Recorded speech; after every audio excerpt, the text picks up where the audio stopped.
সরকারের জুলুম থেকে মুসলমানদের বাঁচাও আল্লাহ রব্বুল আলামিন।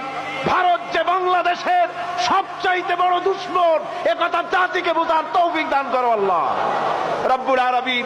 তুমি মেহেরবানি করে বাংলাদেশকে হেফাজত করো, বাংলার মুসলমানদেরকে হেফাজত করো। এখানে হিন্দু, খ্রিস্টান, বৌদ্ধ, চাকমা, উপজাতীয় যত রকমের মানুষ বাস করে সকলকে সাম্প্রদায়িক মোহাব্বত নিয়ে, সম্প্রীতি নিয়ে, ভালোবাসা নিয়ে বসবাস করার তৌফিক দান করে দাও আল্লাহ।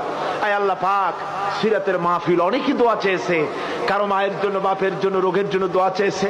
আল্লাহ যে যে ব্যাপারে দোয়া চেয়েছে তুমি প্রত্যেকের দোয়া কবুল করো আল্লাহ, প্রত্যেকের নেক নিয়ত কবুল করো আল্লাহ।